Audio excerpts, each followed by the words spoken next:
$106 billion a year. The secret budget that buys the world's secrets.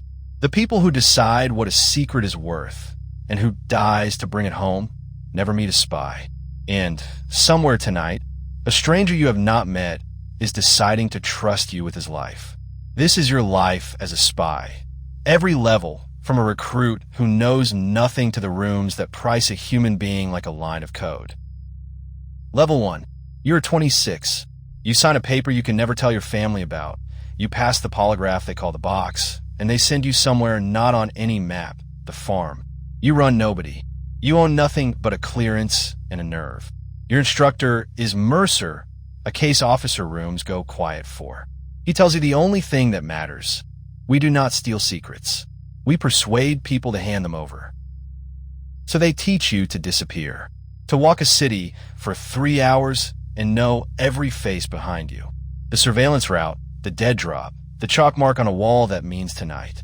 You learn to be nobody, a tourist, a salesman, a name that does not exist.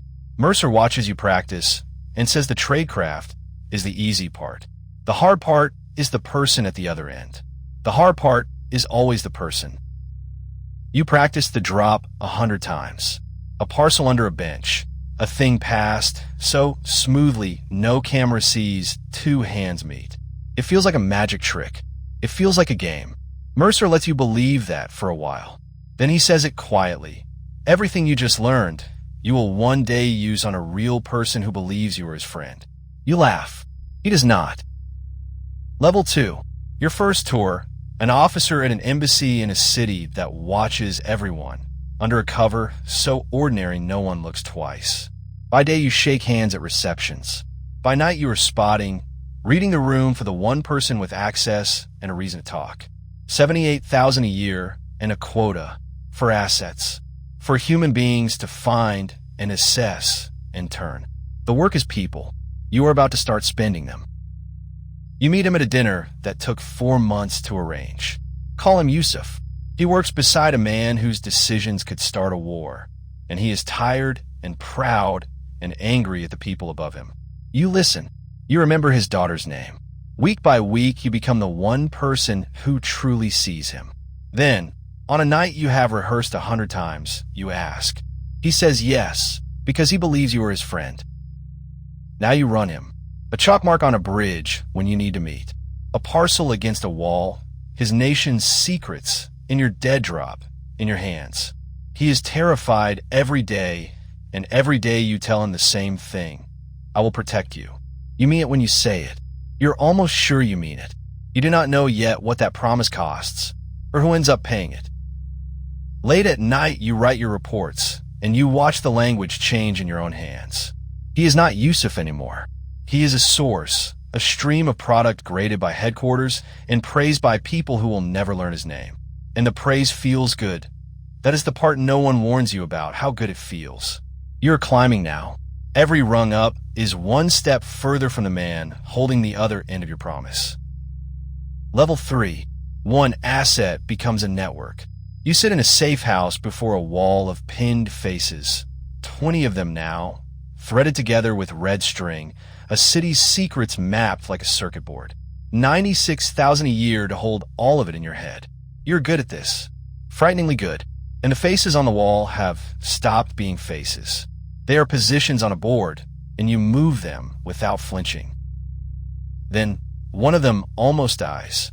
A meeting goes wrong. A watcher you missed. A car that circles twice.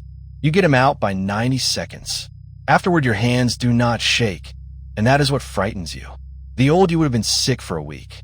This you is already running the math. He is blown, a liability, no longer worth the risk.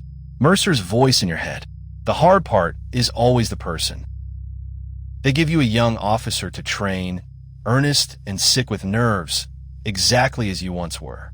You take her into a bare room under one bulb and teach her the oldest map in the trade. Why does a person betray everything they are?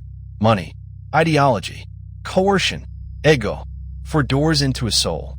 She writes it down like a lesson, the way you did. The circle closes. You are not the recruit anymore. You're a Mercer now. Level 4. Chief of Station.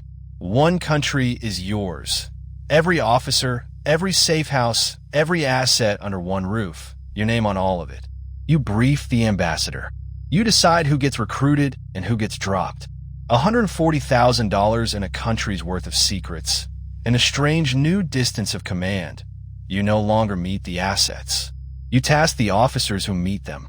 The promise is outsourced. The cost is not. Then the cable comes from headquarters. They need something only one source on Earth can reach. A warning that could save a great many lives. You read it twice. You already know whose access it is. It is Yusuf, the man you promised to protect, who still thinks you are his friend, is the only door to the thing your country needs most. And you're no longer the officer who holds his hand. You are the one who decides. You meet him one last time, against every rule, because you owe him that. You look at the man whose daughter's name you still remember, and you ask him to do the one thing you both know could get him killed. He's quiet a long time. Then he says yes, because you are asking, and to him you are still the only person who ever saw him. He trusts you all the way to the end. That is the weapon. That is the cost. He gets it. He gets it out. And then the watchers close the way you always knew they might, and the asset becomes a name in a file with a date beside it. You stand before the wall and take his photograph down with your own hand. The intelligence is priceless.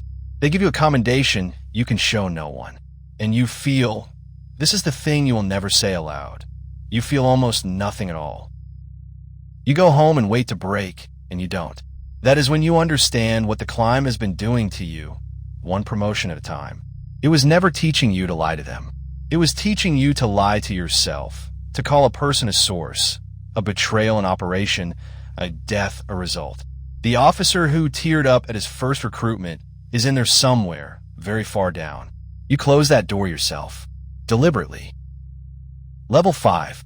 They bring you home and hand you a region, a dozen countries, every station, every network on a single screen. Senior Intelligence Service, flag rank in the secret world. And here is the joke no one tells you. The pay barely moves.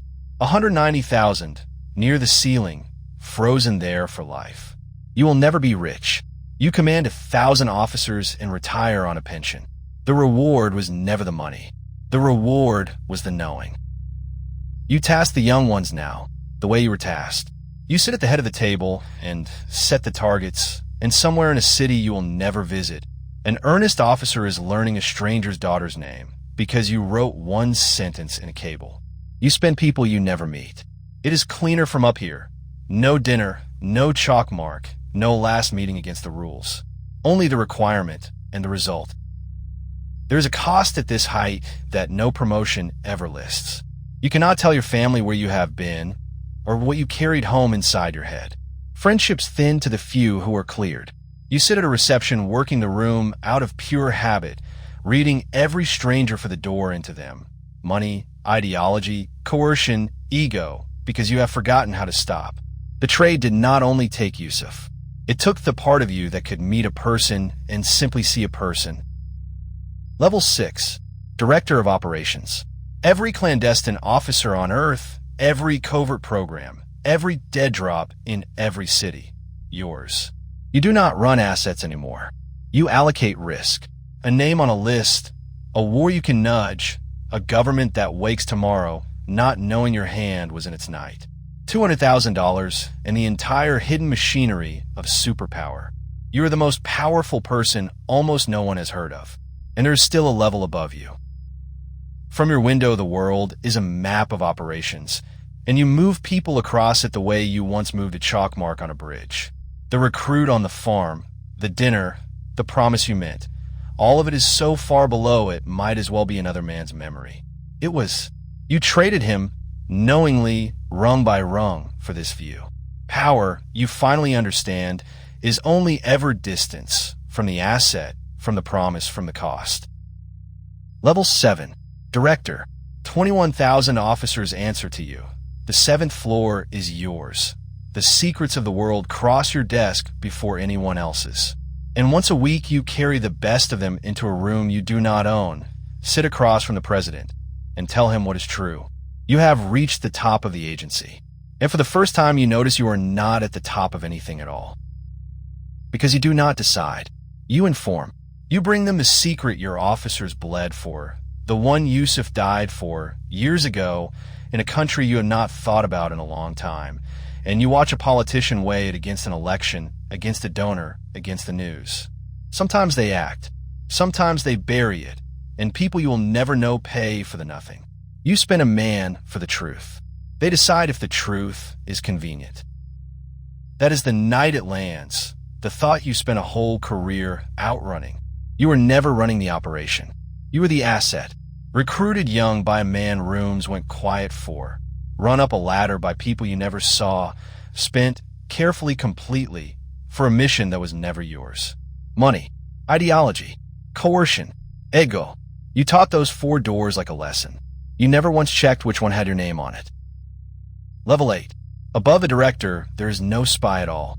There is the office that sits over 18 agencies, the coordinator of the entire secret world, and the council that tasks it, and the few who read the take and choose. They have never run an asset. They have never made a promise on a bridge at midnight.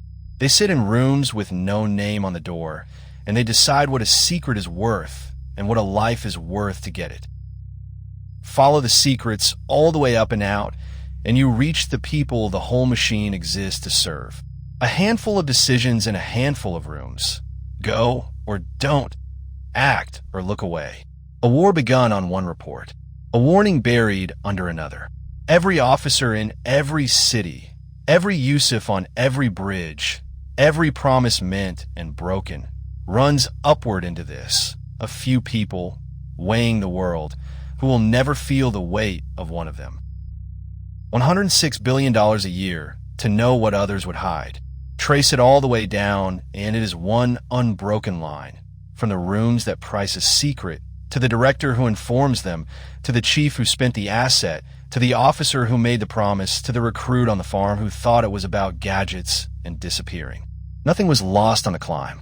It was traded knowingly, one person at a time, for distance from the door. Somewhere this morning, a recruit is crossing a fenced field that is not on any map. 26. A clearance and a nerve and nothing else. An instructor rooms go quiet for is about to tell her the only thing that matters.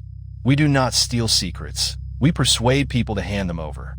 She writes it down like a lesson. She does not know yet what it costs, or whose name is on the door, or that somewhere a stranger is already deciding to trust her with his life. The field opens for someone new.